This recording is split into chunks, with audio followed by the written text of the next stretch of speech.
Hey everyone, before we start, I just want to give a quick disclaimer / apology. The audio quality in this episode ended up being less than optimal compared to our regular output, and this is due primarily to my recording location at the time. I was house sitting and pet sitting for family and didn't scope the environment for optimal recording, which gave my voice a more tinny sound than usual, and the more limited internet speed also resulted in Ben's transmission being sometimes more crackly and low fidelity. So I apologize for that. Same goes for my actual speech. This was recorded really late on my end, so even after doing a lot of editing, you'll still notice a lot more stammering and stumbling over my words than usual.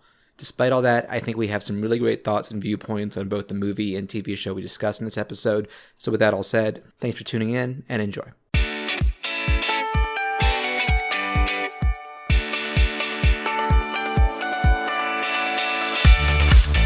Hey everyone, this is episode 39 of Sketch Watch Play, a pop culture podcast talking movies, TV, cartoons, video games, and everything that comes with those.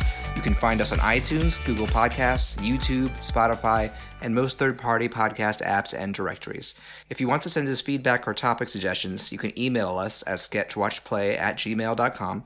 And if you enjoy what you hear, you can support the show and help us gain prominence by leaving a positive review on iTunes. I am John Fleury, and today I am happy to be joined once again by animator, artist, and friend of the show, Ben Reynolds. Ben, how are you?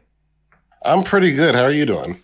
I'm doing all right. I'm pretty laid back right now because I'm actually doing some pet sitting for my brother. Oh, that's very nice. Is it cats or dogs? It's a dog, and it's technically my dad is also it's at his like farmhouse, but my dad has to do a lot of day work this week, and so obviously that means a lot of like Zoom chats and stuff. And this dog of my brother's, if you go back to the Dog Hunt episode, we go into this dog, Breton. He's sweet, but he's very, very shy. He's a shelter dog. He's actually pacing the room right now. I think he's happy to be around me, but I'm helping with him, and they have the other dog and the parrot that we talked about, so we call it the zoo. That sounds pretty nice. I have a dog too, but he's a man to me for the evening because I've fulfilled his needs. Oh, okay, so he's done. Yeah, he's eaten, so he's like retired for the evening. For listeners who may not remember, if you skipped the episodes, you previously appeared on our Voltron and Record of Lotus War episodes. Voltron was also with Chris, which is we covered mainly the first season, The Legendary Defender. And Record of Lotus War was just us two, and that was a cool one because you're a huge anime fan, and when you picked Lotus, that was cool because that was one you kind of motivated me to cross an anime off the bucket list because there's so much stuff old and new that I haven't seen. I'm not super well versed in anime compared to a lot of other artists, and that was a really fun discussion we had about it too. And spoilers, you did another great pick today, though much, much more recent. Certainly not vintage, but I'm sure it might be one that people are still talking about years from now because it's very unique. Yeah, I feel like it's a super deep cut, and it's the audience for it is super specific. So I've been interested to hear what people who are more casual artists or just casual viewers of anime think of it. Yeah, or if they're into it as much as I am. Yeah, I'm kind of. Yeah, I still qualify as casual in both. I'm hoping to move up to intermediate for art. Casual anime is probably going to stay that way. I did actually just resubscribe to Funimation. I'm rewatching the original Dragon Ball, which is still a lot of fun. And that's interesting. I just started doing that too, actually. Yeah. It's still like it always blows me away how raunchy early Dragon Ball is. I almost forgot about that. One, a lot of it was censored when it aired on Toonami, and two, Z in any form eases up on it, but it's still just such a fun. Like I love how creative the world is in Dragon Ball compared to later because they focus less on the action and more on the characters and situations. It's a very different show, but it's a good one. And there goes the dog whining. But I also plan to watch Demon Slayer because I've heard good things about that. Yeah, that's a very good show. I have like 2 episodes left of that. Yeah, but I didn't mean to talk about what I've been watching. But Ben, what are some things you've been working on lately? So recently I'm still working on Chris Slash. I'm actively working on Chris Slash episode 3. Nice. I kind of took a break just because I had like work and random side projects, and I had like a game thing I was trying to finish. I got a little burnt out on Chris Slash actually for a little bit. Now I'm sort of aching and itching to get back into it. So I'm planning to hopefully, if nothing crazy happens, release like episode 3 and 4, like back to back with each other. Hopefully nobody holds me to that and nothing happens. But I'm active in Chris Slash mode right now. Nice. And what are there any other drawing or animation projects you've had online recently? Yeah, one thing I did when like I would get burnt out from animation from work and have to take like a break and not draw anything. So one thing I kind of got into was like 24-hour music streams. I don't know if you've seen those Like, on like YouTube. yeah, like game music, lo-fi stuff. Yeah, yeah. So usually when I'm drawing, I have like a playlist I'm listening to on loop, and it's Yeah, got like a same. Spotify's a bazillion tracks in godsend. it. Yeah, and I was like, I listen to these lo-fi things all the time. I could probably like make one of my own, and it just became this whole rabbit hole, and it's super. It's way more complex than you think it's going to be. You think it's just going to be like this simple project, That's and awesome. yeah, it was fun. I did that for a while, and then I kind of like I spent a little bit of money on it, and had like a personal server so that I didn't have to use my own computer. And Ooh, after a while, it got a little expensive, so I kind of turned it off. I'm gonna revisit it maybe when I have a little bit more money to spend. sure, But sure. it was like a cool little experiment though. Yeah, we do have two big topics to talk about this week, but I do want to make sure. Are there any other works you want to promote or accounts or like where, again, where can people find you or where any links that you'd like to talk about? Yeah, I do have some links on YouTube and Twitter. I'm Daikon V. It's a fully coolly reference. So like literally spelled like the convention, and then on I'm also on Newgrounds. I'm cell shaded on Newgrounds. Nice. I guess we can start with our initial movie because this is our main topic today is something we both watched. Our first one is a movie that you're going to you hope to see at some point, but I watched probably within the week of its release, and that is Soul. Spend your precious hours doing what will bring out the real you. The brilliant, passionate you that's ready to contribute something meaningful into this world. So, Ben, real quick, like you told me you're holding off on this because you want to kind of see it like disconnected from initial hype and hubbub. Yeah, I really wanted to give it a fair shake. I've been trying to do a lot more of that recently, not be so influenced by not so much influence, but just have my palate be cleansed going in. You know what I mean? Like, Mm-hmm. Going and fresh. not yeah, and just sort of come to my own conclusion about it. So I was sort of just waiting for people to sort of calm down before I gave it a look. But I am sort of familiar with everybody's controversy and opinions of it and stuff.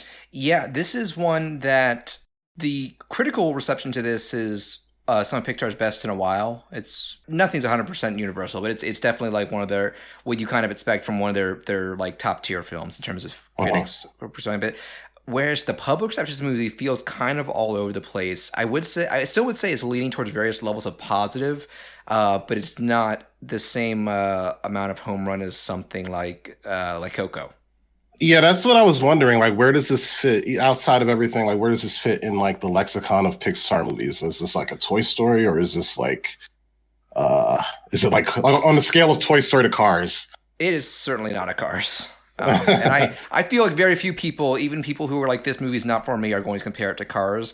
Because one of the big complaints about Cars is like, this feels like it's made for babies. Whereas I'm seeing a recurring theme. A lot of people say like the themes of this are the most adult Pixar has ever tackled. It's certainly not a child unfriendly film. There's still comedy. There's still bright colors. But I've seen a lot of people saying like kids will probably like this one well enough, and then when they grow up, it'll hit them harder. Uh-huh. And me, as a big man child, well, not really. I'm an adult. I just this movie came at the right time for me, and I'm gonna get into that. But just a little bit of setup. Like I was hopeful about this, and one of the reasons was it being directed by Pete Docter, who, for people who don't know who that is, one, he's now the head of Pixar after John Lasseter has that scandal and left.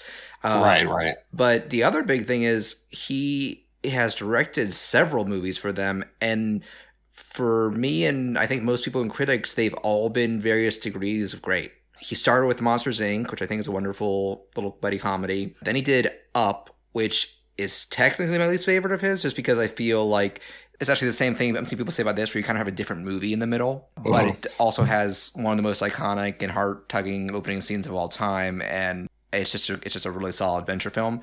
And then maybe my favorite of his overall, even though I think Soul it may have the bigger impact on me. He did Inside Out before this, which a lot of people are comparing it to. Yeah. In terms of like, the beings inside you that make you tick, whereas instead of emotions, this is your literal soul, the spark that makes you. And I'll say right off the bat, they do definitely. Because one thing I wondered about, they totally sidestep any aspects of proper religion. Yeah, I imagine they would have to. The interesting thing is, because I looked up Pete Docter after watching this movie, he actually is a lifelong Christian. He said that influences his work, but he also says he does not want to promote specific agendas or that sort of stuff. He wants to, which I can definitely respect. And to be fair, I'm agnostic, and it can be annoying when people are being very pompous about being agnostic and atheists, but you just leave what you want, people. Just be respectful about it. He's also been talking about like how, and this happens multiple times, I think, but especially with him, he comes up with these ideas based on like life events with family. Like Inside Out was based on some stuff his daughter was going through, who was Riley's age, that they were inspired by.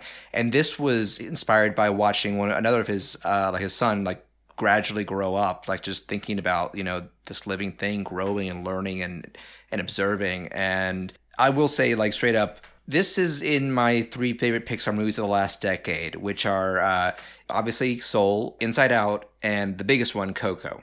Coco, I kind of would like to give that its own full episode someday. We did a spoiler-free thoughts when it first came out, but I really want to revisit and dissect it. Then these 3 movies have 2 things in common. One, they're not sequels. Admittedly, I've liked a lot of their recent sequels, especially Toy Story 4. They're just not all-timers to me. But the other big thing is they're taking on more insightful and adult-relevant themes than I'm used to with Pixar.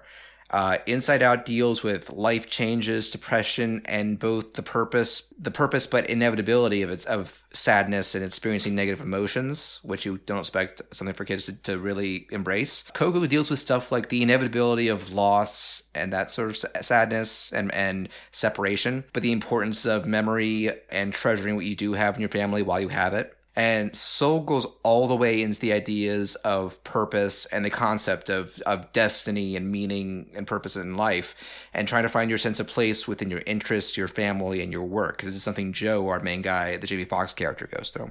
Yeah, one of the things I'm really interested in with this movie and like modern movies in general is just the idea of an adult movie not necessarily being graphic, but like adult in themes.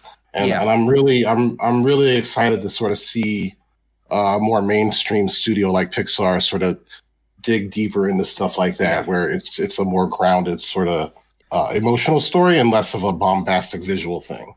Yeah, grounded is a relative term because there's still a lot of goofiness and out there concepts, but it is not, even the outlandish like realms that it goes to are not as bombastic as something like Coco. They're actually, I'd say this is their most minimalist, like, fantastical world, because we have all we see of, and actually the bulk of I'll get to it, but we don't see the afterlife itself. We see like a portal to it, but they leave it very, very, that's the big thing I'm talking about. They leave it very ambiguous what they call it the way beyond, what it actually is. They're like, you can apply whatever you think it is and don't worry about it. That's because the point of it I think that's a smart choice. Yeah, it's also, this movie isn't about, like, Coco already kind of tackled stuff about death and memory of the dearly departed, but and this is more about life itself and living your life, as well as the concepts of what kind of stuff could have shaped you as a person with your natural interests and quirks when you were born and stuff like that. Because Joe ends up, by refusing to accept a possible death, ends up in the Great Before, which is this very pleasing little like field area where these universal beings that are all named Jerry, and look, you've seen them in the trailer, right? They have these very retro 2D designs. Those are like the 2D guys. Yeah. They look very, I heard people make the UPA comparison, or stuff like, Jay Ward, General McBoing. And basically, for people like us who grew up on, if you remember the art style that was popular with that very angular and geometric stuff, like Dexter's Lab, Powerpuff Girls, My Life as a Teenage Robot is a big one. They were influenced by cartoons from the 50s and 60s who went with those they had limited animation budget, but they got very creative and stylized with their looks, and a lot of people value them for that. And I'd be really interested to know if they're actually 2D or if it's some kind of effect. I can't say for sure, but there are parts where they have depth to them. I think maybe the faces were 2D, or maybe they just made a bunch of like noodle objects and made them glow, and individually I could buy that too. I love the fact that I can't tell though. Yeah, they're very cool to watch and very funny, including kind of the closest thing to an antagonist is Terry, who is kind of the accountant who has like an abacus and tallies all the souls that go into the great beyond, and she ends up basically on the hunt for Joe when he gets back to Earth.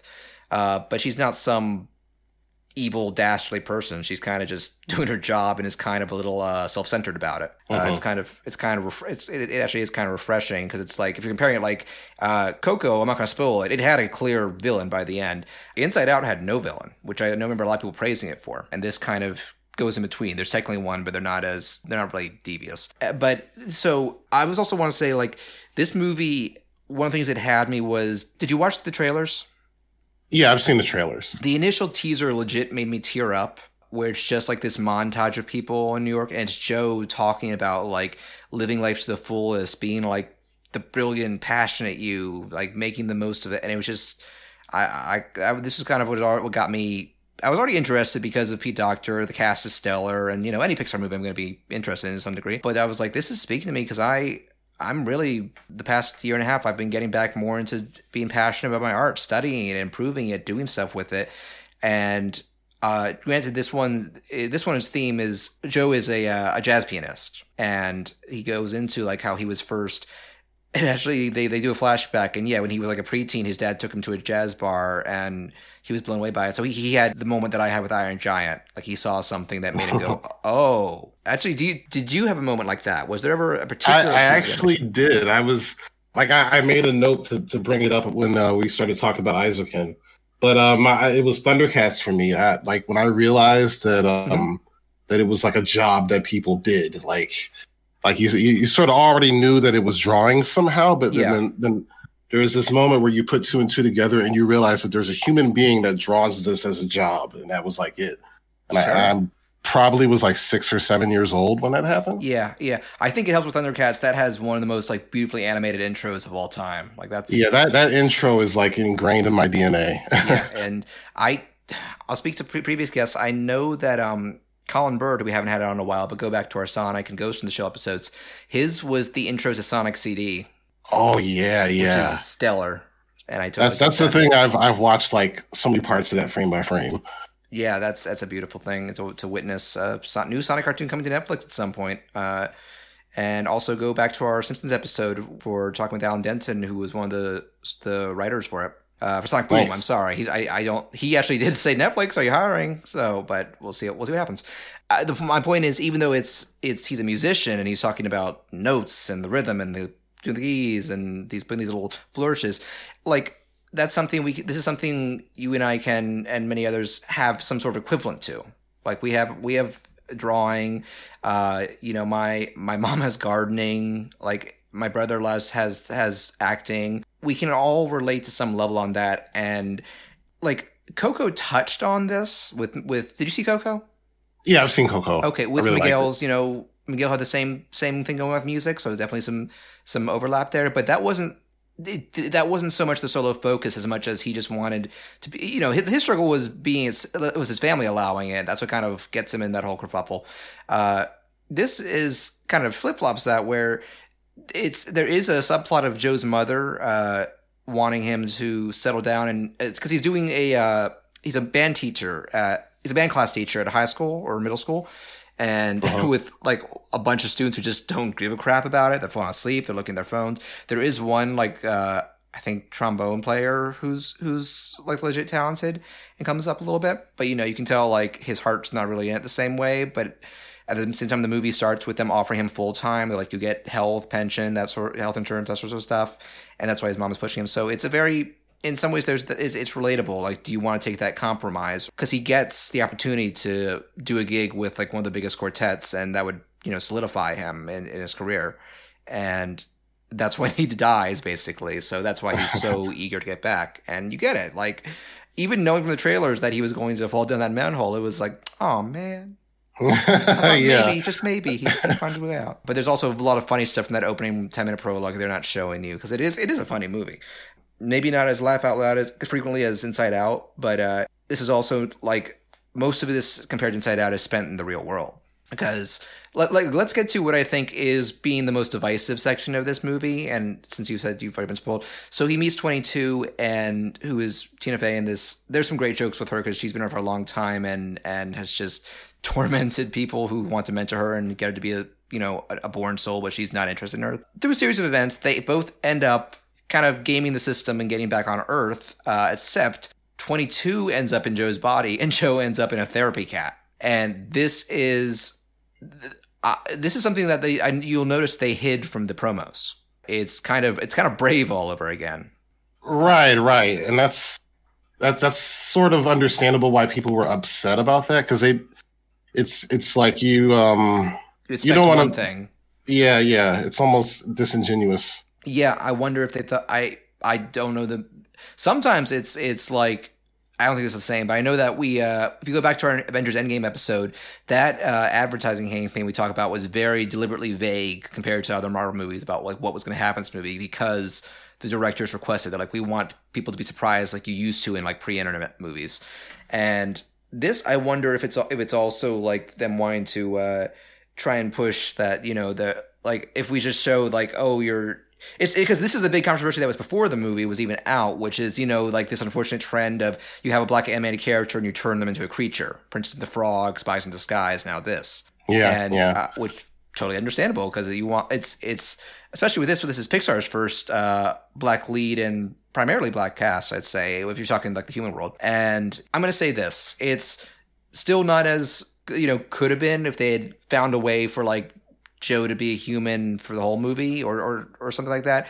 And I'm going to do a little shout out here because yesterday Generation Animation did their episode and Chris Wade guest starred on it. They had a really good and insightful conversation.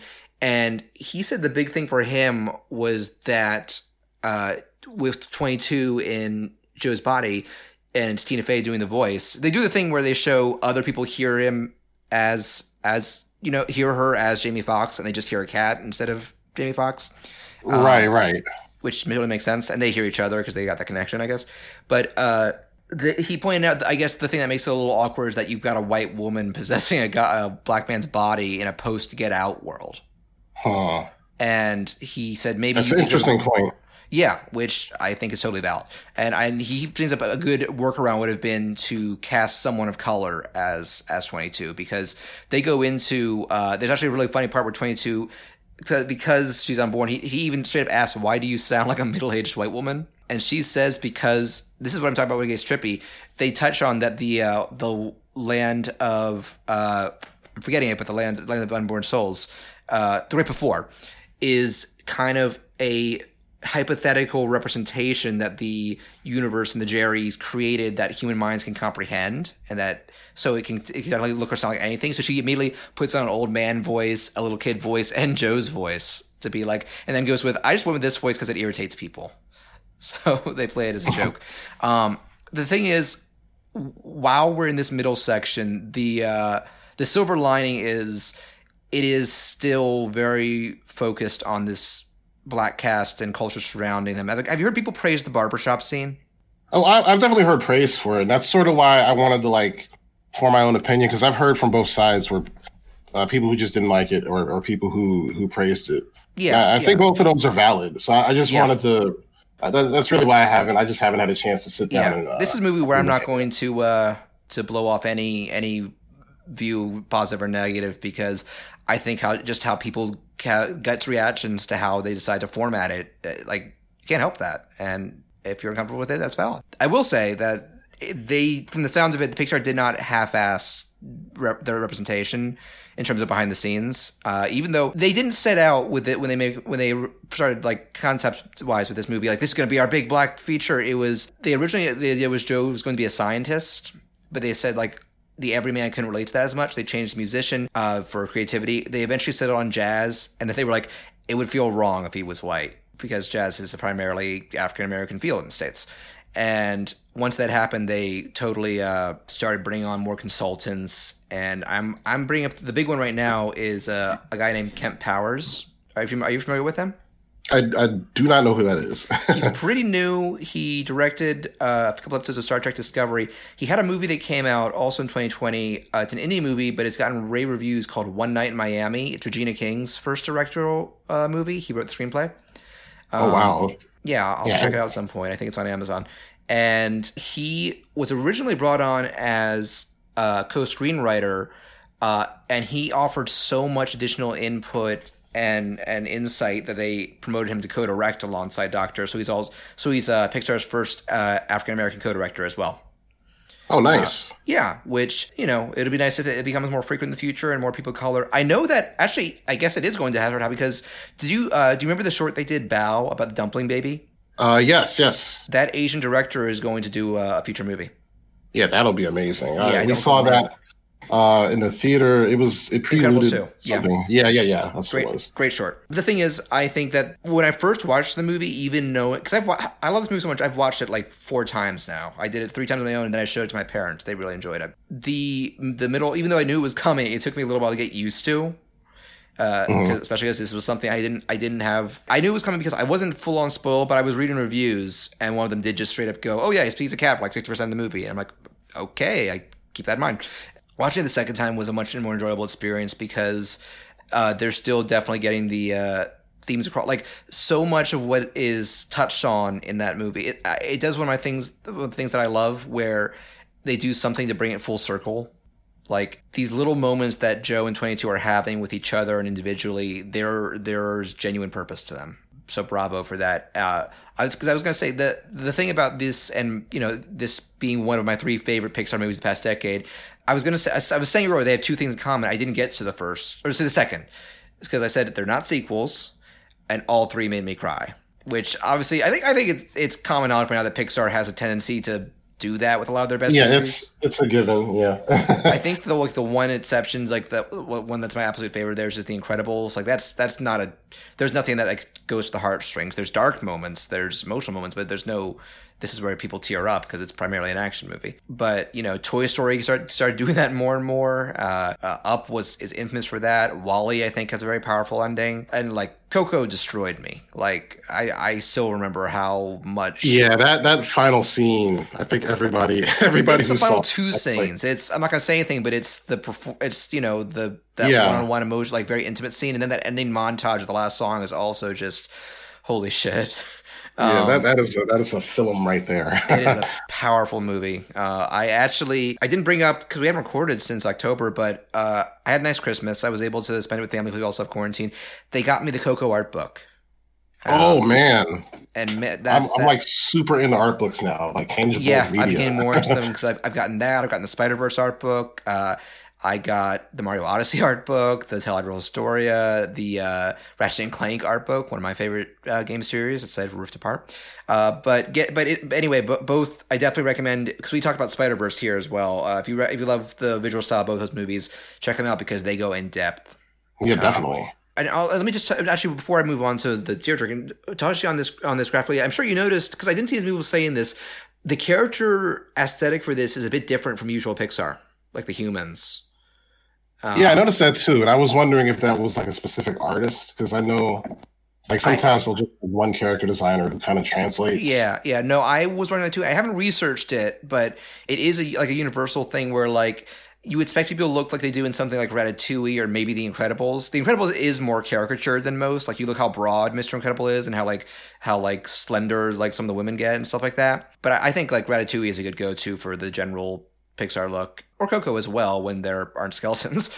But this one is, I'd sum it up, it's closer to photorealistic, but it's still clearly stylized. People still have exaggerated proportions in their faces and limbs, but like their eyes generally aren't as big. Their overall body proportions are less spindly often. Joe is spindly, but the other characters not so much. And when I saw the trailers, I wasn't sure what to make of it. And I was wondering, like, is this going to, when I watch the full thing, is this going to bother me? But no, it's Pixar. They make it work. I've actually seen some dissonance about it on Twitter, but please watch the whole movie. I don't think it'll bother you so much. And yeah, I'm super interested in like getting away from photorealism in 3D. Yeah, well, you're not gonna like the other thing I have to say. The environments in this, like I said, the Great Before is neat, but what really floored me is this movie does a beautiful recreation of New York City. Oh well, yeah, that's always. I meant for the characters. Oh, yeah, no. Avoid that Uncanny Valley. They avoid that. But this is just such a, like, it feels like a love letter to that location because it is slightly cleaned up, but it's not. It doesn't feel disingenuous either. Because I've visited New York a bunch of times. I have family there. And like from the street signs to just how dense it's. I mean, I haven't been there lately. I'm sure even in quarantine it still gets pretty dense just because of the population. Just all these tight buildings. You get like the rails where like the train goes high up and stuff like that. And even like the more dirty and cramped train they have there. I'm kind of spoiled by our DC Metro system, but it is flattering and it does suck you in and. It helps like keep the middle section from feeling dull and rote. On top of like you have a lot of good individual scenes going on. Like I said, when that part started the first time, I was worried it was going to lose me, and it has lost some people. But for me, I was like, this movie's really charming from beginning to end. But let's get to the heavy spoiler talk, which like you said, you haven't seen it, but you have kind of spoiled through reviews and Twitter takes. The end of this movie goes pretty deep, like I said, in a way that's going to, I think, talk more to adults. So, long story short, through a series of, more mishaps and adventures, Joe does get back into his body and make it to, because they do the ticking clock thing, like, you need to be here tonight to perform this gig. And he does, and it goes great. And he even says, like, all right, tonight my life begins for real. This is when everything changes. And he does it. You can tell they have fun. He's into it. And actually, I should touch on also, there's another really ingenious thing. When he starts exploring the Great Before, there's another like side realm that 22 and another character show him called the Zone. Like this really spoke to me, which is like, how when you're doing your passion and you kind of lose yourself in it, you're in that like euphoric state. Yeah, you're kind of in that mode. Yeah, and they're like, this is where your soul goes in that. You can see all these floating souls in the sky doing their thing. But they touch on, this is also where lost souls go, which is these kind of lumbering, shadowy monsters who seem all depressed and stuff, and doing these like these muffled. They sound like Charlie Brown teachers almost. And this is where I first was like, oh wow, this movie makes me realize stuff, because they're like, these are people who pursue their passions and be in the zone, like it becomes an addiction, and soon they lose themselves in it and they're not enjoying it anymore and they're not enjoying life. And I was just like, holy shit, because I've really been, I'll get back to it, because let's get back to the ending where Joe does this gig and, they have fun and he brings the house down and he walks out with the quartet, and you can tell something's a little off, and he's like, I thought I'd feel different after this. And the head of the quartet, played great by Angela Bassett. There's a great like supporting cast, like Questlove is the drummer, David Diggs is kind of a detractor of Joe's, the personal barbershop. And actually, the barber is one of my favorite side characters. He's very charismatic.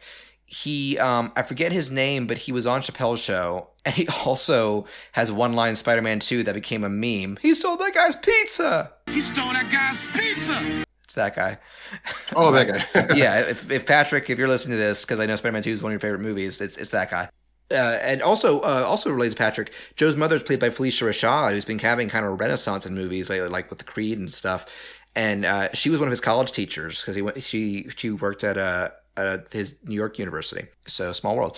So he goes home and is trying to figure out. Oh no, she has a great monologue. She says, the Angela Bassett character, she says, I know this story where there's a little fish speaking to an older fish saying like, I want to be in the ocean. And the older fish says, you're in the ocean. This is it. And the fish goes, no, this is water. I want the ocean. And like, that's the really thing that makes you stop and think even outside of this movie. So Joe goes home, and when 22 was in his body, this is what helped her discover simple joys of living. Like, she tries tasting for the first time with pizza. She hears a street performer doing this really beautiful music. By the way, another actual artist who was on Chappelle's show, Cody Chestnut. His song is in the official soundtrack. It's a highlight for me. Also, the whole score in general is done great with Trent Reznor, Atticus Ross, and I'm looking up his name. There's another jazz musician who helped with the actual jazz music. So props to him as well. I can't find his name right now. I think it's Jean Baptiste, if I'm remembering correctly. So Joe goes home. I keep wanting to call him Joel for some reason. He takes out the things that she carried in her pocket, in his pocket, and starts getting in the zone with it, and you realize it cuts back. This is what I'm talking about. The going full circle. It flashes back both to those moments of simple enjoying life, and then like the simple pleasures throughout his life. Like when he's little, his mom giving him a bath. Like him and his dad listening to a record. Him enjoying him and his mom after his dad died, like enjoying the ocean tide and they're under their feet. Him watching fireworks. Him bicycling under tree canopies. And man, this scene, like. I'll get a little personal here. I've been open on the show about dealing with depression for a while, and one of the things is for several years now, I've had a real struggle in terms of experiencing those little moments and appreciating them for what they are, like that sort of gratitude and enjoying the moment. Mm-hmm. This movie really reinvigorated my drive to get that back in my life, because this is when the movie kind of, without words, plays out its mission statement. Look, it's not saying don't pursue your dreams or don't try hard with the things you're good at and the things you're passionate about and stuff like that. But I think it is saying don't put all your stock in them. Don't treat yourself like Joe says at one point early on, like, oh my God, my life was worthless. And he says to his mom, I worry that if I die that right now, then my life will be for nothing. And this is saying like never go with that view, like that life itself. Wherever you end up in life, there are always going to be little things that you can appreciate, and things with your loved ones, things with nature, things just instill a simple, genuine wonder for you, for life, for humanity, for this world. And that's what you should strive for. That's what you should appreciate. That's what you should savor. And this is what I'm saying. Like, can you imagine a little kid really appreciating that message? Yeah, definitely. And I think it's super timely for 2020. Yes. We've had COVID and a lot of hardships. And that's what I'm saying. This is telling you to it maybe accidentally, but it's telling you like persevere. There's going to be more of these beautiful moments. And that also like hits home for me for just like not being focused on one thing, like just the art. Like that's my major conflict in life. Just you're talking about how hard you've been sinking time into artwork lately, and you should give this a watch and see how that strikes with you. And obviously, art's still important, and it's in our case, and you're gonna keep doing it. I'm gonna keep pursuing it, but it's just there to remind you, like, don't let it consume you, because also, like, have you ever had a time where you're doing so much art where you stop enjoying it for a little while?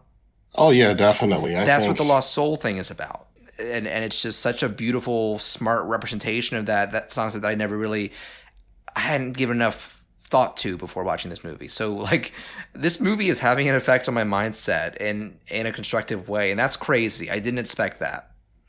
I love when movies do that. That's my favorite thing. Yeah, and actually, I'm gonna get geeky for a second. When I was in high school and The Incredibles came out, because like I said earlier, Iron Giant was my big go back to our episode on that. That was my big I want to do this. I didn't know you could do this, and for that reason, his director Brad Bird, who did both Incredibles and Ratatouille, is my hero.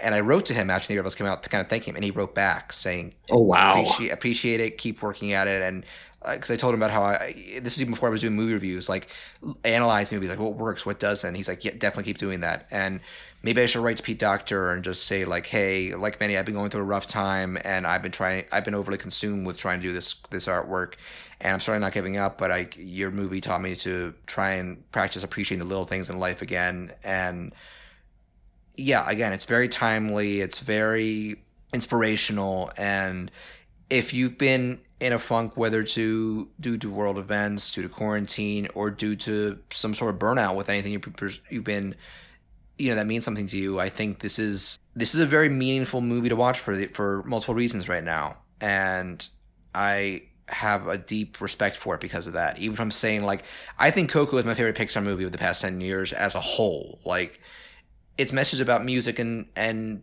family didn't speak to me quite as much, but it's got this powerful world. That's the most like immersive world that Pixar has done, and I think it's going to tie into our main topic too, because that's a recurring theme in it. Yeah.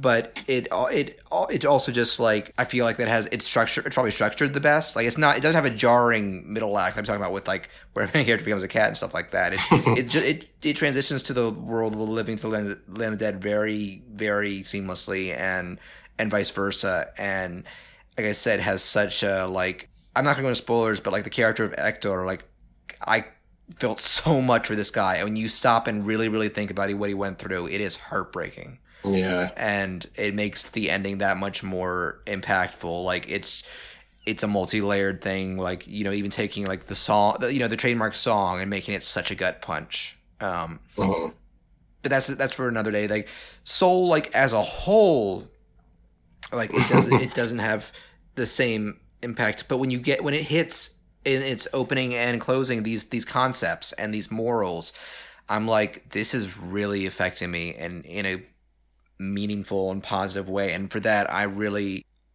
rewatching this movie, and I think it's going to be one I value for a very long time and come back to when I'm having like low points in life. I'm definitely going to check it out. I have to see it. Yeah, I can't guarantee it'll have the same effect on you, especially with it being spoiled.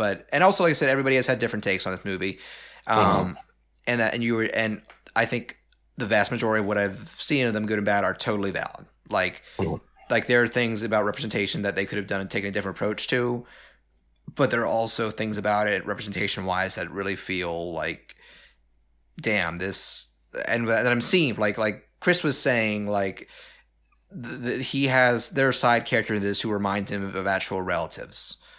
That's kind of a big deal. That's something we're always looking for representation-wise. More of that, please. Yes. Yes, Yeah. I'm in full agreement with that. And, you know, if it sounds like that's something that might be happening with both Pixar and Disney, because, you know, do you see the trailer for Raya and the Last Dragon? I have not, actually. Going to be their next movie. It's going to be a feudal, like, Asian setting, like fantasy setting, and it's what, I forget her name, but the actor for Rose from Star Wars. Oh, Kelly Marie Tran and Aquafina. Oh, okay. And Aquafina are the leads. Interesting. Yeah, I think that could be good. It's being co-directed by one of the guys who did Wreck-It Ralph and Zootopia, so I'm crossing my fingers that it'll be good. But yeah, so long story short, Soul, in my opinion, beautiful movie, and if you have Disney Plus, I can think of very few reasons for me to not recommend this. It's short too. It's only an hour and a half, so even if you don't like it, you won't lose much time on it. And for me, this is one of those that I'm going to be able to look back, like say, like this movie had a huge impact on me. So definitely check it out. Do you think now would be a good time for us to get into our main topic? Yeah, sure.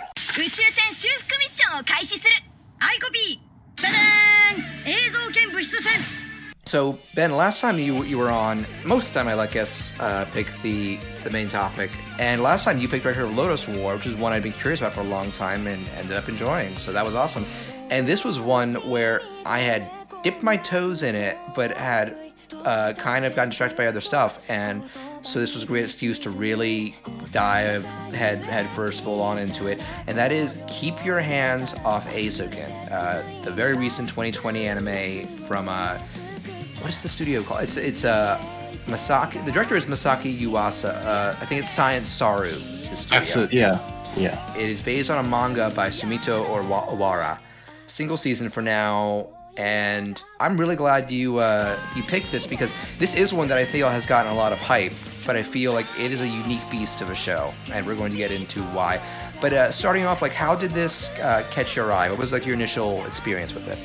So I'm like heavy into animation Twitter, and I get into these modes where I don't really watch anything that's popular because I'm always behind, like catching up on something. I feel you there. And it takes me forever to catch up on things. So usually I have to watch one thing at a time, and then I'll have a backlog. So I noticed when Twitter was like going crazy about Eizouken, but I wasn't really paying attention to it. So I didn't know what kind of show it was. I didn't know what it was about or what I was getting into. And you were just seeing a lot of memes based off the theme song poses, I bet. I had seen a lot of art of Kanamori out of context. Oh, we'll talk Kanamori. Yeah, and I was like, man, people really like that glasses girl. What is the deal with that? And little did I know. I had just finished the first season of Kippo, and I was kind of like, man, what am I going to do for my next dopamine fix? And Eizouken was just like the next thing on the list. Side note, I know I said this to you maybe on Twitter or maybe somewhere else. I still need to watch Kippo, but its art style reminds me so much of yours. Yeah, I love the way it looks. It looks so similar, and my wife says I only like stuff that looks like my stuff. which is funny.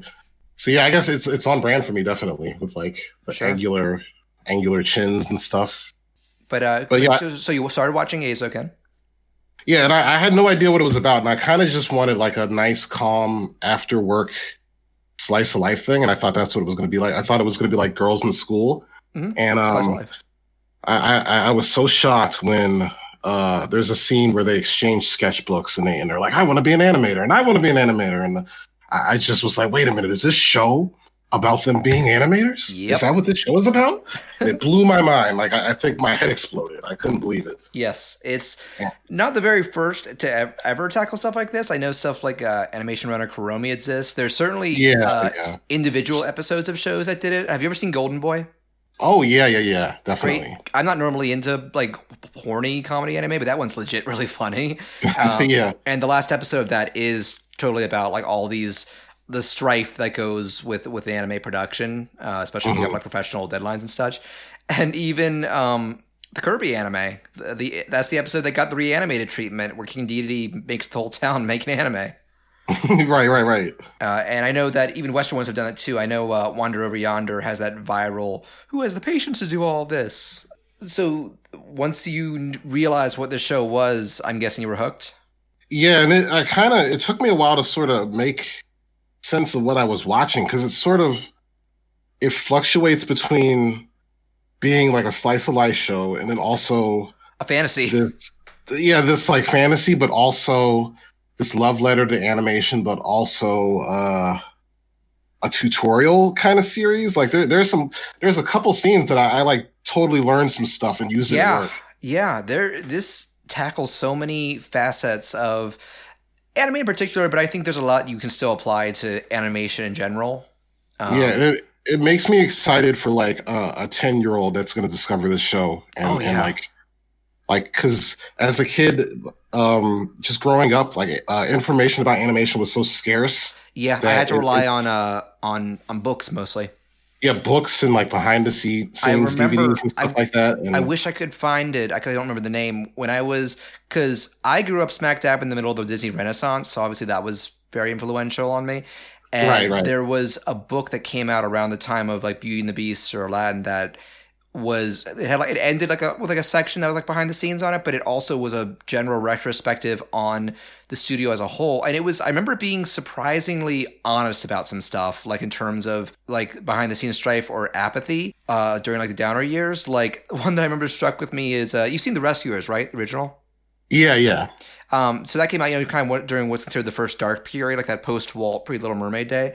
And it goes into a story meeting because there's a pretty intense scene where they get caught in the tide in a cave, and somebody pointed out, well, they're in the bayou. There's hardly any tide in the bayou, and somebody just responded, "Who cares? It's just a cartoon." So I kind of appreciate like that Disney was able to like admit like sometimes where it was like, yeah, their heart wasn't in this. I wonder what influence this is having on younger artists, like people who are the high school, middle school ages of the girls in it. Yeah, I think that's sort of what what I like about it. It tapped into a part of my brain that I kind of was missing, where like the kid part where you just want to make cool stuff and you're not so concerned about like producing finished work or like making a big project. You're just like you just want to draw some dinosaurs or something. You just want to draw some. It took me back to when I was in high school and art college, and I just had tons of sketchbooks full of I'm just going to draw a character. It doesn't matter what it is. I'm not going to put it online. It's just there was no thought. There was no end game. It was just for fun, for creativity, and this show has kind of helped remind me of that. I'm starting to do that again. So thank you, Eizouken. But one thing I want to touch on is, and I brought it up briefly. So this is also combined with one of his other resources. This really makes me want to check out Masaki Yuasa's work a bit more. My main exposure to him previously was Devilman Crybaby, which we did a segment on. I loved it. That show fucked me up. I also enjoyed that show. But dark as hell. Like you walk away from it just like, oh my god. But it's being faithful to the manga. That manga is messed up. But I remember that when he first blew up, and I'm so mad at myself that I haven't seen this movie, was Mind Game. He did this basically indie movie that people were like, oh yeah, I've seen that. I was obsessed with that movie for a little while. I still need to see it, and that kind of put him on the map. Yeah, there was a time where you couldn't get a print copy of it. Yeah, it was So unlicensed for a long time in the States. yeah. Now I think it is. Now I think you just get it on DVD. Yeah, he also did I believe his first TV show was Kaiba, which I've seen a little bit of. I love the art style of it. And I understand it's pretty trippy too. He does deal in a lot of surreal stuff. And he kind of has this very trademark style that when it came, it's very. I think the word to describe his style is loose. Yeah. Characters can have kind of wavy outlines and motions. They're rarely the most detailed. Like they're distinctive, but they're not. They're not as. It never looks as solid as most animation. Yeah, I like how sort of malleable they look. Malleable is a really good word for that. But I remember talking about with Chris when we did a brief Devilman segment that as much as I like that show, I would have liked a little more solid look to it there. It certainly is distinct, but like you look at how they did in 80s Devilman OAV, that looks a lot more solid, and I'm like that for the tone they were going for, I think that helps it more. Though it certainly helps like the more nightmarish portions of it fit more. But this, because I was telling you, I looked up some samples of the manga, which I think it's been licensed, but I was just looking up, you Google Eizouken manga. I keep wanting to say Eizouken. And you can see a lot of scanlations and promo art. And character designs in this show are pretty faithful. I think this was actually a pretty natural fit in terms of who to give the animation task to. Yeah, it's almost like you said, it's a perfect fit, and it's super. It translates super well to animation. Yeah, and when you're first starting this, you might be like, this isn't, because typically he deals in the abstract, he deals in the out there. I'm also reading that he directed an episode of Adventure Time. Oh yeah, the bird one. Yeah. Yeah, I haven't watched much Adventure Time, but I kind of. I haven't either. I like sought that one out and watched that specific episode. It's pretty good too. I'm more of a Steven Universe regular show guy, but he's definitely got a following here, and he's definitely blown up in recent years. He's doing a lot. He's doing Lou Over the Wall, the Night of Short Walk On Girl, which is going to get a dub on HBO Max soon, so I'll probably check it out then. He did an episode of Space Dandy. Like he's kind of guested on. He had a pretty busy 5 or 6 years, maybe. Japan Sings. He's got something coming out next year called Inuo. He did character design for Whack Fu. This guy's gotten around. Wow. But yeah, certainly I think he probably got a passion for this stuff. And we'll move on from him. But I'm looking at, on his Wikipedia page, it lists some of his influences. And he says, it's pretty varied. He says Tex Avery, Yellow Submarine, Fantastic Planet, The Fox and the Hound, The Wrong Trousers. Wow. He drew from all areas and even mediums, it feels. Actually, it's not very super surprising. And I really like how he seems super Western influenced. Somewhat, yeah. I kind of feel like he's just kind of doing his own thing, if I'm being honest. But he's drawing influence from various things, it's kind of like how Miyazaki was influenced by Fleischer stuff growing up. He has some Western influence too, even if it's not the most obvious. And it's just kind of funny how now we have a lot of artists who are in the West who are being influenced by anime and stuff. It's just these things are cyclical. Or cyclical. Cyclical isn't a real word. But let's get into this show. So I guess the main character would be Asakusa. I don't know if I'm saying that right. I think so. Yeah. That's. I might butcher their names. I might too. But we have Asakusa, Mizusaki, and the big one, the Kanamori. I'm not saying big one that she's the main character, but I think she's definitely the one that leaves the biggest impact. Yeah, definitely. But this opening scene with Asakusa, and she has her breakthrough moment. She has her Thundercats Iron Giant moment watching essentially Future Boy Conan, which is a show that Miyazaki did early in his career, and I should watch that sometime.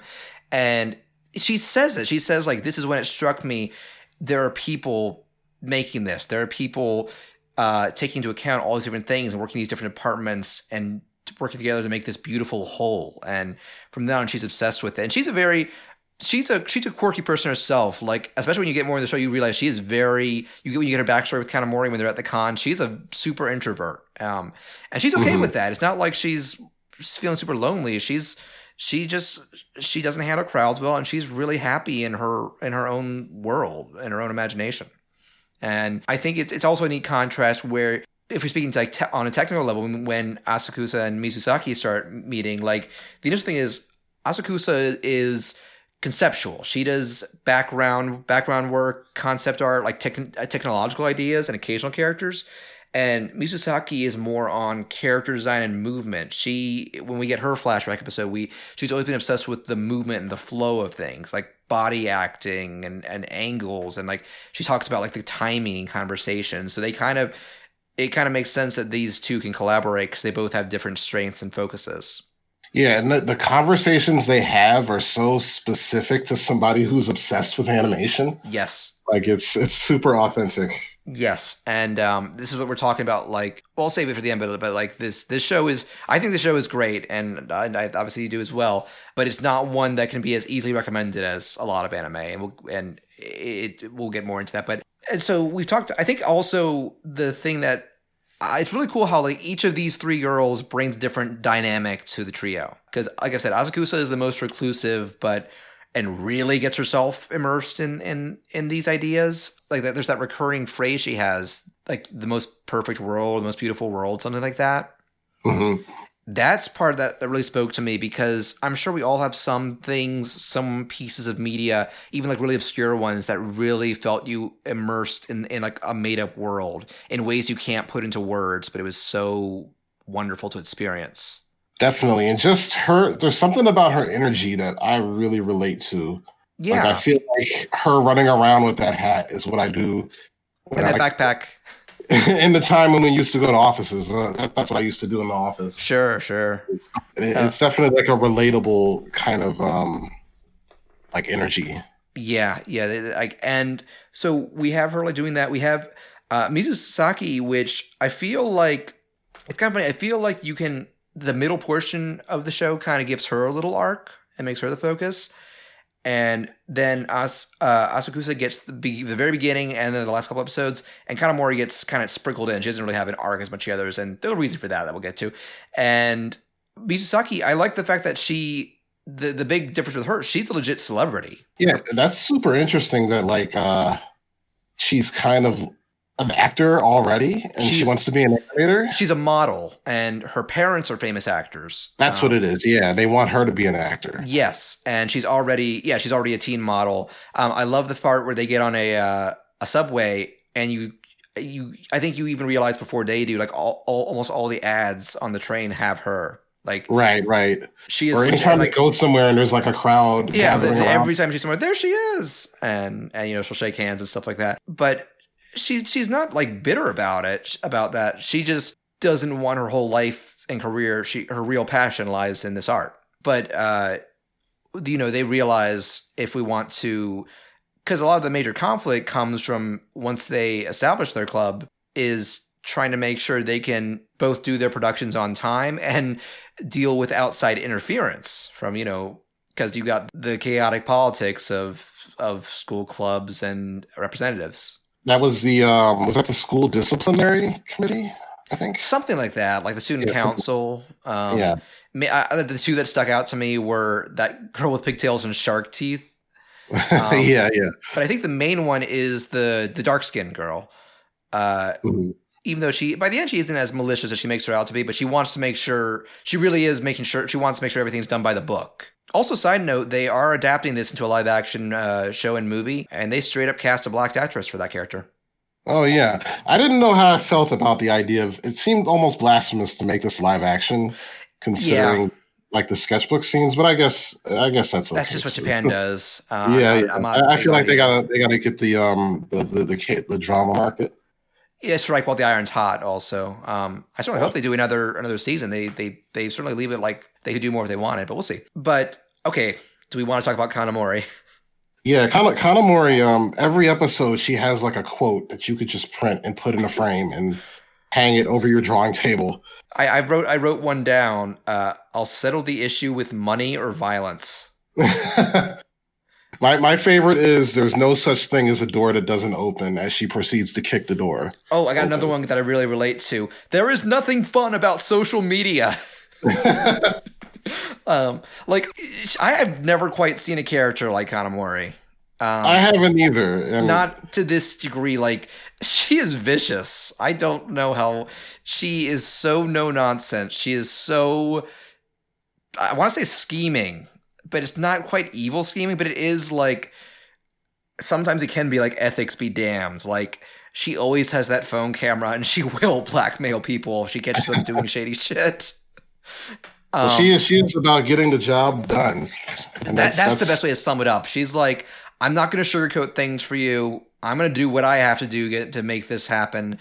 And she's not in it because she loves animation. She's not involved with the production. Well, no, she is the producer, which if you understand that, that's about gathering the funds and convincing people to invest and work on this thing and promote it and get it off the ground, keep it going. And she's got a shrewd eye for that. Like they established from a young age, she was business and money savvy. And it's kind of by chance that she befriends Asakusa and starts to be like, oh, I see what you mean. I mean, I don't give a crap about this animation, but it is a legit money-making industry.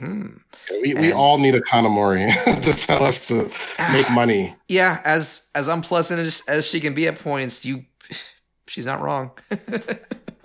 and just her design too, like the fact that she is always baring her teeth. Her like Simpsons checker teeth. There isn't like a specific story reason why it has to be there, but it's like that and her shades on her forehead, like. And her extreme height and like lanky, boxy face and jaw, and it's a very her design and personality really stick out. And after seeing that first episode, I was like, I understand. I see why there's so much fan art. I totally get it. Yeah. But let's get more into, and one thing I want to touch on before we get into individual scenes and moments, the world of this show, the town of Shibahama, as far as I can tell, it's made up. It's like a character in itself. One thing I was wondering, I was like, I was suspecting, is this going to expand into some kind of fantasy story just because of how over-designed the town was? But then I guess that was just like... No, there's... The fantasy is more like symbolic, and we'll get into that. But I've never quite seen an area like this because it's metropolitan, but it also has like a modest feel to it. It's seaside. So many of the areas are industrial and maze-like. They even do some word building where they say one part, there used to be a river here. That's why the roads are so windy. And there's signs of more advanced architecture and technology. The one that sticks out to me is they have voice-activated food ordering. Right, yeah. And subway terminals. I wrote here, the way I sum it up is, it is close to ours in a lot of ways, but with enough noticeable differences to make it distinct. And, okay, another thing I want to bring up, because I remember I had seen some random tweet where people were talked about, like, if there was some stuff representing global warming. And I was like, because they're by the sea? And then you get to that submerged city section. Oh, yeah, like maybe this takes place in, like... Okay, here's the other thing here's the thing I want to blow your mind, because I was searching up for info about the city, and I would assume this is intentional. There's a blink and you miss it in one of the first episodes where they're looking for a room, and Mizusaki is ducks into an area, and they're like, no, somebody already lives in there. You can see a calendar with the year. The last digit is cut off, but it's 205. Oh, wow. So this show may be set like 30 or 40 years in the future. Man, now I have to like pour through every frame of this. Or you can Google it. Maybe it's any link. Every calendar. Yeah, or do that. It makes sense. So it's like there's still... That actually does make sense, because there's that scene where they find all that animation equipment. Yeah. And they're like, this is old stuff. And but they're still using like computers and stuff. Like stuff we use. Yeah. I didn't even think about that. Yeah, and this school, those clubs seem pretty in-depth, I gotta say. Maybe that's just a Japanese thing, but like when they introduced the sound club, I'm like, that is a badass thing to have. And I like that character too, Domeki. She kind of becomes like a sidekick to them, and she kind of has that same thing with like wanting perfect sound and understanding like waveforms. I love when they represent waveforms, and Asakusa is like, was that grass? But I've been using Audacity, so I'm looking at a waveform right now as we're recording this. It's right. Like green, but there you go. What's another topic you'd like to bring up? Because I'm just going through my notes. I think it's interesting how meta it is that like there's a scene with I'm gonna butcher her name, Mizusaki, yeah, Mizusaki, where she's swinging the machete, and the meta of how good the animation of her swinging the machete is versus her animation referenced. Using her own reference to the machete, if that makes sense. Mm-hmm. Like that kind of just trips me out. Like how how there's like double, like they'll be like, look at this reference, and then it's like somebody, like for them it's real reference, but it's like superb animation in context of the show. Oh, the part where they're looking at another studio. Yeah, and then they'll do their animation based on that reference, and then it's like different, and that kind of blows my mind how there's like this kind of meta thing happening with the animation. Oh yeah, there was a lot of thought put into this show, I gotta say. Like there, and I don't know how much of this we credit the manga and how much of it with the anime like this. I usually view it mutually, because they often, often stuff can get changed when being adapted for various reasons. Reasons that they go into this, like, I think we're probably going to be skipping around a bit, but the last conflict in the finale, where they get their music track. Oh, yeah. That threw me for a loop. I was like, what's the last episode going to be about? They're done. And then they get this music that just doesn't fit, because they got a kind of big name indie DJ or something, and that is so authentic. where somebody is just not on the same page as you, and you're like, we gotta work with this somehow. And so they're like, let's do some edits and totally redo the ending. I'm just looking at, like, I made so many notes about this. Like, this is a show you can really dive into and dissect. Yeah, and I really I was thinking about how many sort of like individual tutorials they sneak in there. Yeah. Like there's a whole section where they talk about firing a missile in a tank and how you don't have to show the arc. You don't have to show the arc of the bullet and stuff. And I remember I actually tried it. I was like, I'm going to try that the next opportunity I get. And I was like, wow, it works. Yeah. And they also go into, Asakusa takes it too far when she's talking about lasers being invisible, because that's how they are in real life. And Kanamori is like, we're making mass media. There's so much actual real world content to learn from in there. Yeah. Even for somebody who's like, an adult who's been doing animation. Yeah, this show can still teach us a thing or two, or teach you, you're professional. Yeah. Do you want to know one that I really took away? What's that? When they're working on I believe the second short is the robot versus the giant enemy. Oh, it's not a giant enemy crab. It's a crabtole. It's like a turtle crab. Yeah. It's an Avatar: The Last Airbender animal. I think it happens by accident, but they say, like, why don't we, during this like big like triumphant moment of the action scene, cut out the music for a few seconds, like accentuate it, and they play it and it works. And I'm like, oh, I'm writing that down. Yeah, that's such a they have so many like of those so many of those aha moments. And they're so like all that stuff really resonated with me. I'm like, I do that all the time. I've done that too. Yeah, and I'm talking about like I'm also noticing little touch of authenticity, because you were talking about when they discover the old anime stuff, where they discover like roughs of the windmill, the building they're in, when they point out the blades need to be angled. They find like old cells. They find like an old like multi-plane camera for cells, and I love when they pull up this like old like sci-fi alien on a starry background. And did you notice they like digitally recreated those uneven brushstrokes of old physically made anime? I didn't see that. I didn't notice. Yeah, if you go back and pause it, they didn't just like they clearly like, no, let's make this look, because old anime from the pre-digital days has a specific look to it that that kind of like crispy cell like imperfect lines, choppy, speckled, and I kind of like how clean things look now, but it is kind of like a lost style, and it'd be neat to see more people apply it. I know I haven't watched it. I know Megalobox kind of tried to do something like that, where it's upscaled from 480p to make it look more like it's on film or something. Have you seen that? Yeah, show? I've seen that. I it looks authentic. It definitely looks like a 2004 like DVD that you're watching in a Blu-ray player. Okay, but still digital. Yeah, still digital. It is. It's so subtle. I wonder if it's worth the trouble. I don't know if other shows have done that, so maybe it wasn't. But I've heard that show's good. But there's just a lot of other stuff. I think we are. It's okay. It's okay that we're kind of skipping all over the place, because there's just so much. There's so much to highlight about this show. Like Mizusaki's flashback part halfway through the show, where it's kind of showing her early obsession, like her grandmother throwing the tea, and she's amazed by how smoothly and far she throws it and keeps trying to recreate it and clean it up. Yeah, I like relate to that so hard, because like I said before, I like grew up wanting to be an animator. So there's so many scenes where they have flashbacks where I'm like, oh, I'm not crazy. Like somebody else, obviously the person that made the show, He went through the same thing. The writers, and yeah, stuff. yeah.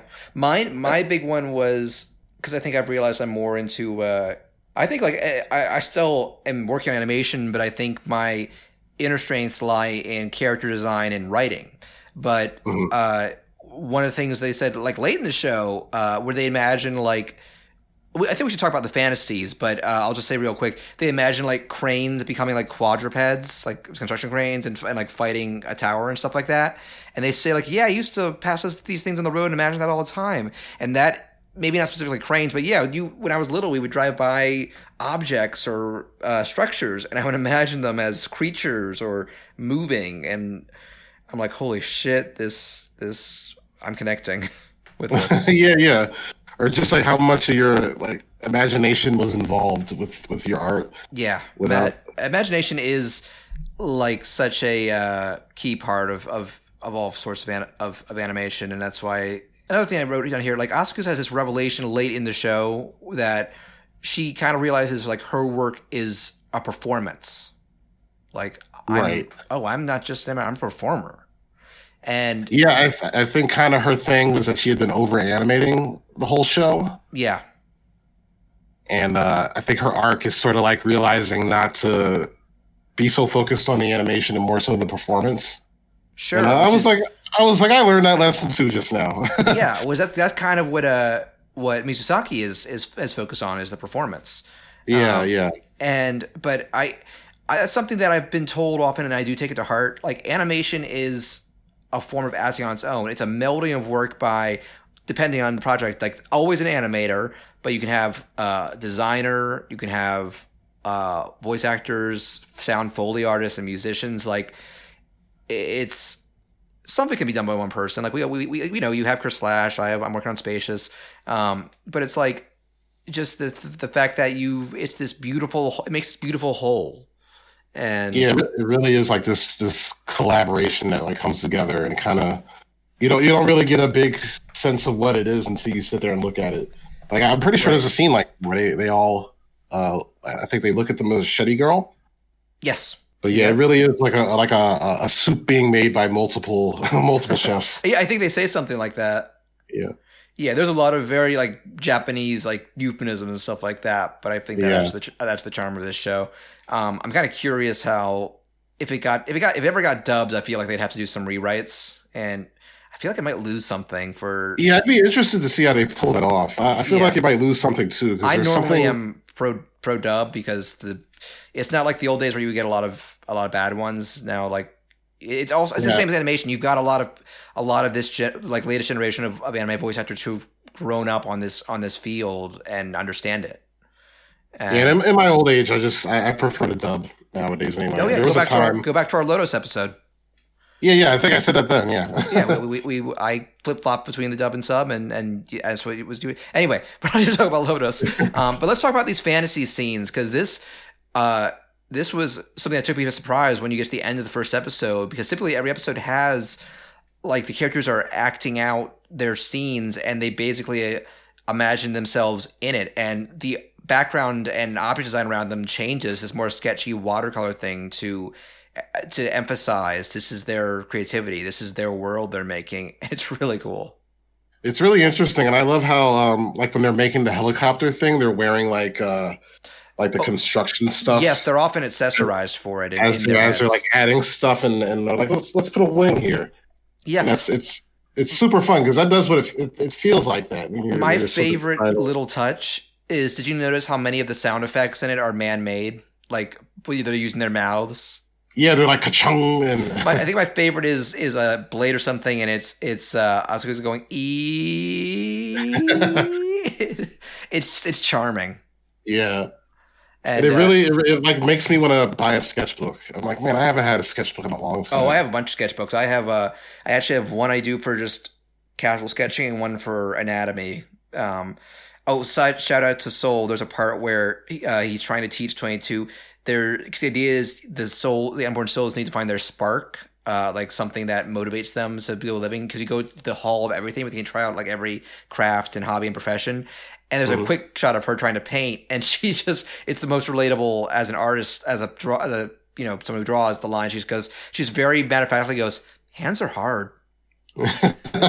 Because for anybody who's listening who doesn't draw, hands are a bitch. They are so hard. I think I learned how to draw hands maybe last year. Yeah, let me put it this way. You've got one base and 5 individual parts jutting out that have multiple parts that bend in on themselves and can be done in different combinations and from different angles. At every angle, yeah. Yes, it's a nightmare. I still haven't mastered it, but that comes with the territory. But I also like how we're talking the fantasies. There are points where the fantasies extend. They're kind of used to symbolically show how it's affecting when they're showing their finished works to the audience. When they do their first short and like they see there's like wind blowing back at them. One of the boys sees like a cannon shell smoking in the corner.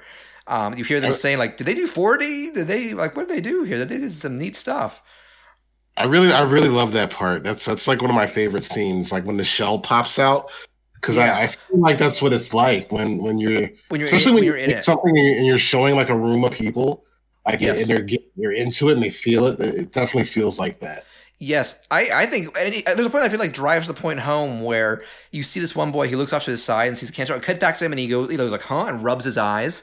And I feel like in any other show, it would cut back to show nothing. It cuts back, the shell's still there, and it's not saying like this is in this world they've become physical, but it's showing like no, this is the impact they're having. Like it's abstract, but it works. And I also just love that the girls, the characters are super talented in the context of the show. Like there was a moment when they exchanged their sketchbooks and they're just flipping through them, and I was like, "Wow, they are so good." Yeah, I'm playing catch up. I like getting real. I didn't do well in art school, and that kind of killed my confidence for a decade until I was like, "No, I still want to do this." So now I'm in my early 30s, and I'm not at the average skill level for that. But you just keep doing it. And it's thankfully it's not. I've spoken to some people who are professionals, and it's thankfully not an industry that has like an ageist thing going on. Yeah, and I think the key is just to keep having fun and finding ways to not give up. And also going back to soul to not let it consume you. That too. Yeah, like these our two works, the two things we're discussing today. They're certainly different in tone and subject, but they both encourage in different ways creativity and self-expression. Yeah, definitely, and good double feature. They're definitely similar. Yeah, I actually cannot. I could totally see a lot of people loving Soul and hating Eizouken and vice versa. They're very different. A Pixar movie is very different from this show. Yeah, maybe I shouldn't say they're similar. They're in the same wheelhouse as far as like theme, I guess. Yes. So, Soul Sisters. Oh, that was terrible. I take that. I regretted saying that the moment I started saying it. But like, I'm gonna skim through my notes. But if you have any other topics that you want to bring up, go for it. Just the last thing I could say is just that it was like timed perfectly. Like it was, I kind of needed to see a show like that to remind me. It wrapped up like right as the pandemic was starting. So I could totally see like cooped up artists. Like in my case, I just discovered this at the start of the year. And I kind of like in the beginning of the pandemic, I think we didn't really have our home workflow figured out. So everybody had to adjust. It's just like drawing in a void, and I kind of needed something to remind me, the wonder of it. Yeah. And okay, I do have some nice. One of my favorite, because the fan sequences are often where we get some little asides. Do you remember when they like set off an explosion in a skyscraper? And somebody asks Asakusa like, "Wouldn't the building collapse after that explosion?" And she goes, "It's fictional, so we're fine." Like she's still somewhat playing by like action movie logic or action anime. And I was also like the third episode's first fantasy basically at one point turns into the anime adaptation of the movie Gravity, where they're out on a satellite and the breeze starts messing them up. I'm like, oh, there's Sandra Bullock. I love how they can't get anything done without like succumbing to a fantasy. But I think we can both relate to that. Where and it's like Kanamori comes back in and they're in a rowboat, like doing something weird in the rowboat with Rose. Yeah. And she does back to work. She does at least humors them for a bit. Like in the fantasy, she's saying like, so what does this mean? What is this doing? Like she's using her imagination somewhat, but you're never going to see her sitting at the drawing board. She's too busy blackmailing people and negotiating and yeah, I've just got so Well, many. my favorite thing about her though is she facilitates their ability to work. Yeah, no, she totally has her purpose and does it well. Oh man, we didn't even talk about because there are like it is mostly the amount of characters in the show is very small, even counting the ones you see recurring like side characters. Like the chairman who's just obsessed with how heavy his beard feels. And he's just super chill. Like I'm supposed to monitor you guys. I'm gonna sit in my car and play handheld games. It's just he doesn't have a huge purpose in the show, but every time he showed up, I was just charmed by him. Or the eccentric guy from the Robot Club who kind of has their ideals, but for robots, and isn't as good at getting his thoughts he across. just decides he has to destroy their project because their robots are wrong. Yeah, and he just goes off on this monologue. The funny thing is, Kanamori is just about to own him, but then Asuka is like so moved, like I'm the same way, and she's like, really? And to be fair, he proves his worth at the festival. Yeah, definitely. The most like action-packed part. And how many times did he go da da da da da da, running around in that boxy suit and like zip lining, like like props to you, guy. You gained some respect from me after that. And also when the part where it basically turns because the security club gets involved, there's a club for security guards. Basically, it's a crazy school, but it basically turns into a stealth game for a moment. Kanamori is like guiding her. Episode or which would go ahead. Sorry, go ahead one more time.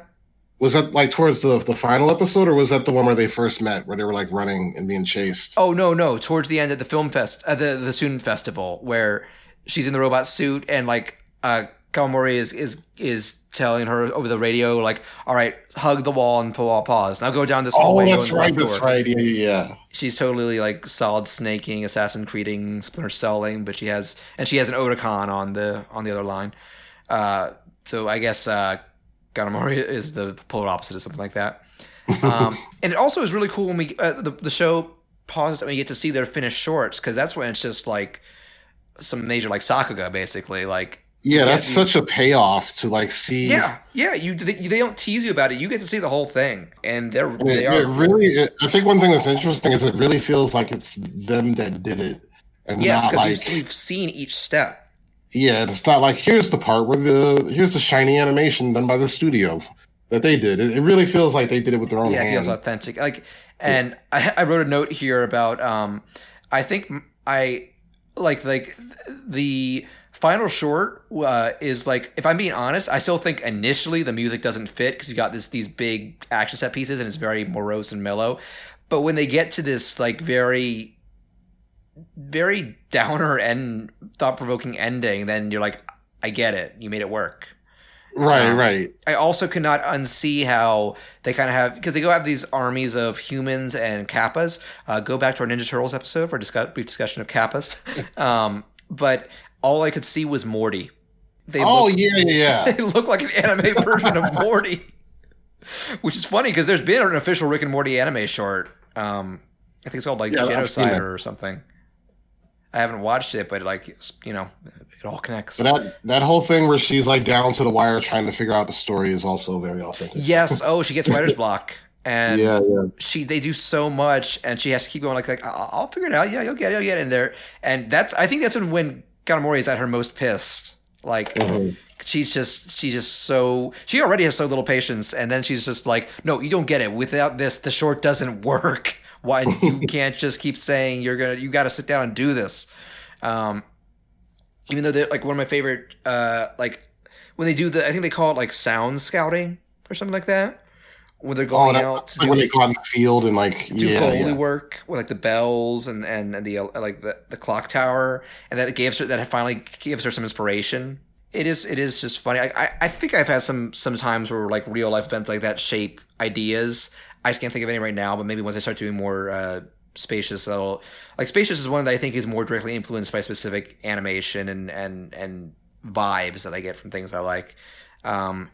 I feel like that's the general vibe of the show too. Is like they want you to go out and explore and figure out like your environment and base your work on that. And actually, Soul is also, it's not going for a base your work on your environment, but it is telling you to soak in the little details of your environment, like, or sort of just like pull from your influences, I guess. Pull from life. draw from life or like work from life.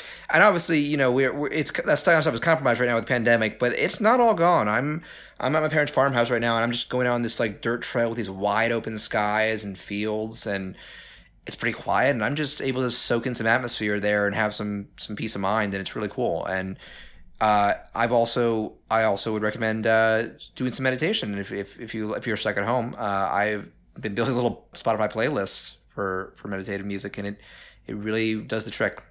But I kind of feel like we're starting to wind down on things. So any other big takeaways or things you want to bring up, or do you want to move on to like closing thoughts? I think this is like going to be a sleeper hit, maybe, and I hope think it already is. Yeah, maybe it is. I don't know. But I hope like kids find it and discover it and like want to become animators because they watch this. Yeah, the idea of that makes me really excited. And I just hope anybody else who, I hope somebody else can recreate the scenario I had where, like, you're an animator and you had no idea what this show was about, and you could sort of experience it that way. Isn't that awesome when you go in blind to something and yeah, that was almost like such a shock to the system. I couldn't believe it. I had one 2 Christmases ago, and maybe I'll pick it for the. This is a total side tangent. Have you ever heard of the movie Deadly Games or Dial Code Santa Claus? I have not. Okay, so real quick, this is, if you don't mind this little tangent, this is a late 80s French thriller film that made a huge splash at its initial like film festival run, but it kind of flopped in France and never got distributed. Mm-hmm. It's basically about this rich kid who a crazy guy dressed as Santa sneaks into his mansion on Christmas Eve. And a lot of people compare it to Home Alone, where he's trying to, he's laying traps and he's trying to outwit it and stay alive. But it is much more both fantastical, like there's some sense of like fantasy to its setting and stuff, and gritty. Like there's death in it. There's legit stakes and scary parts in it. And I heard about it on a podcast and just checked it out because it was streaming somewhere, and it blew me away. It is one of my like favorite like genre Christmas movies now. And just last week, I made my first ever 4K Blu-ray purchase because Vinegar Syndrome, who's like a cult movie distributor, kind of like the equivalent of Discotek for anime, they released a Blu-ray 4K combo. You can't get it just Blu-ray, and so I bought it for $50 because I love this movie that much. And there's a real chance I may pick it for, if not Christmas, then maybe a Christmas to July pick. I think I have an idea who I'd like to ask for to see about it, but. I gotta check that out. Yeah, I'll send you a link about it. But Eizouken, I'm going to say this. I touched on this a little bit, but I'm going to be more succinct here. I really like this show. I think this is a very unique and genuine piece of work for like what we've gone into. Like this is by, I think, both the manga and the anime. This is made by people who genuinely love animation, and it's almost probably autobiographical for them in a sense. They're talking about these things they've been through when they were younger, when they were making work of their own. And it's great, but it is, I'm going to say right now, this is not one I can quickly and easily just recommend to everyone. Like, oh, yes, you can watch this, no question asked. Like, if you were mainly into anime for smooth and flashy visuals and like intense plots, intense plots and conflicts and that sort of stuff, like conventional anime, and if the idea of something that goes more into the more technical and slow pace behind the scenes side of animation work, if that doesn't fascinate you, there's a good chance you'll be bored by this. But if you're like, that is the one thing I'll say. It's kind of, it does have long, slow stretches. It's an acquired taste. Yeah. But if you were like us, and even if you don't make or draw cartoons, but if you are fascinated by that process, or even if you do make your cartoons, you want some good pointers. It's a really unique and refreshing thing to lose yourself in for a bit. It's also a quick watch, only 12 episodes. I don't know if they've said anything. It might be too soon for them to say anything about second season, and that might come down to how well it did in Japan, especially. But if it's done well enough to also get live action adaptation, then I believe the manga is still running. Let me check. Yes, it is. So we could conceivably see more of this. And the way it ends is, it's not like some note of finality. It's they finish their third one, and then they want to do more. Yeah, I really hope there's a second one. I'm so hungry for it. I would be for it, but I may actually pick up the manga, and I'm not someone who usually does that. Yeah, same. I'm usually I'm like I want the animation, but I'm so antsy to see what happens. I'd also like to look more at like the background art in the manga gets very detailed. It's still because it still has these simpler and flatter character designs like the anime, but I get the sense that Sumito Awara has done some definite practice when it comes to environments. But yeah, long story short, this is an excellent show, and if you think that you are within the target demographic that we, based on what we've said, check it out. I believe it's on Crunchyroll. You can probably find it if you shop around it, or purchase it. And when we're in a time right now where we're kind of forced to stay indoors and not accentuate things as much and not flourish as much, this is a really good motivational work for artists. Yeah, I strongly agree, and I think it also just like I think it'll uplift people and make you feel better too. I've been like just looking for content like that. Sure, Just plenty of people. that's like upbeat, dopamine, high energy stuff. Yeah, I'm like, I'm one of those people who are like, why do you want to play The Last of Us 2 right now? Exactly. That's the same thing I have not played it, and I don't want to play it now. Maybe like a year from now or something. Yeah, when things are a little more normal again. But especially one that a series that revolves around a pandemic. I'm like, how do I not be reminded of that? Yeah, I'm like, I need my escapism to be like far away from real life. Yes. But so this is bringing things to a close. And again, thanks so much, Ben, for joining me today or tonight. It's night when we're recording this. It's fun to catch up with you a bit, to talk. It was cool that we each shared something that had a big positive impact on us and our craft. Yeah, definitely. And it's always fun to just come and hang out and talk about cartoon animation. Yeah, and I'd love to have you again sometime, and I'm sure we will. Especially because to viewers, I'm sorry that there was such a delay, and I believe October was our last episode. It's like I don't remember if it's on this recording, but I told you early that I kind of got wrapped up in doing a bunch of art commissions for family. And that kept me occupied like through November and the holiday season. Definitely understandable. Finding other stuff to do for finances, because I'm in between jobs, and I kind of have had a lucky break where I ended up with some enough money to probably ride out the rest of the pandemic if it'll be better-ish by the end of this year. But I also still would like to try and get some work done, and that's why I'm going to be doubling down on. I want to do more commissions and streaming. I think I've learned I don't want to stream myself playing games. I want to stream myself drawing. I sort of came to the same conclusion. Like I went through this, maybe I'm still going through this phase of like not doing art and only streaming games, and I'm like, maybe I should do the opposite. Yeah, I don't enjoy the games as much because I'm trying to balance. I'm trying to multitask, and streaming becomes such a chore outside of like just playing the game. Yeah, but streaming while you're drawing, I don't know. It just feels more natural and casual and nice. I don't know. Mm-hmm. And it's not. I say nice. It's not like my commenters when I'm playing games are being jerks. They're not. It's just I'm not in the zone as much, to use soul terminology. Oh, also, do you follow sports at all? I kind of don't. I haven't in a while. An amazing NBA joke in Soul that I won't spoil. It upset some people, but I'm like, that's really funny. Well, I'm not going to spoil that. Go watch the movie. Okay. But again, where can people find you online and some of the projects you want to promote?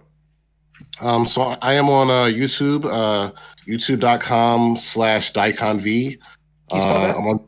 It's DAICONV. So Daikon V, like the Fully Cooley reference. Right. I'm also Daikon V on Twitter, and I'm Budafist on Instagram. And that's Budafist with a H. Like. Oh yeah. Some people don't use the H.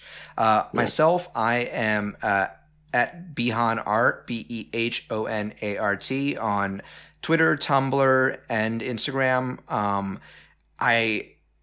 I don't update them super frequently, but when I do, it's usually drawings or maybe like some funny videos. So if you like that kind of stuff, I actually just did a soul drawing in pixel art. It's something I've taken up as kind of a hobby type of drawing, because I love the look of pixel art. It's nostalgic to me, and it's also pixel art too. It's so hard. But people point out it challenges you because it gives you restrictions on your canvas. You got to be creative. Right. But you can also find me at just Behan on YouTube, where I'll be uploading new shorts and such. Maybe some reviews. I might do some more game reviews. I want to do those for fun. I think I've come to terms with the fact that it'll be hard to do them in a way that'd be like monetary, but I just have some funny ideas for them. And you can find uploads of the show on it as well. And you can also check out this show on Twitter and Facebook at Sketchwatch Play on both. On my other Twitter projects, you can find at Wario Reanimated for the WarioWare Gold Reanimate collab, which is still ongoing. We finished the first in May, but we are covering the remaining scenes and aiming to have them done in maybe like year and a half, 2 years time. And my most niche thing, Bobo OOC, Bobo out of context.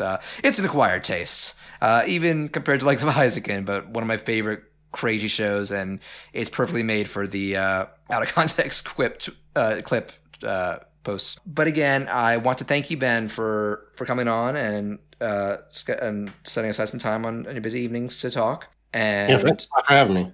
Yeah, and it's a little too early to say what we'll be doing for our next episode. I plan to reach out to a couple people.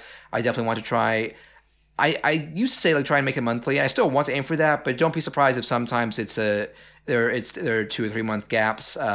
Getting things together takes a while, and along with editing, and I just got a lot of priorities and trying to juggle in real life. But thank you for your patience, and thank you for everybody who's been enjoying. And so thanks again to Ben for joining. Thanks everybody for listening. And what is a good Eizouken sign off? Like, what would Kanamori say about podcasting? Probably that it's a fool's errand. Like, unless there's sponsorship, there's no reason to do it. Or you gotta. Or she'd be like, there's tons of cash in it or something. Yeah, she if anybody would find a way, it'd be her. Yeah. All right, good night, everybody.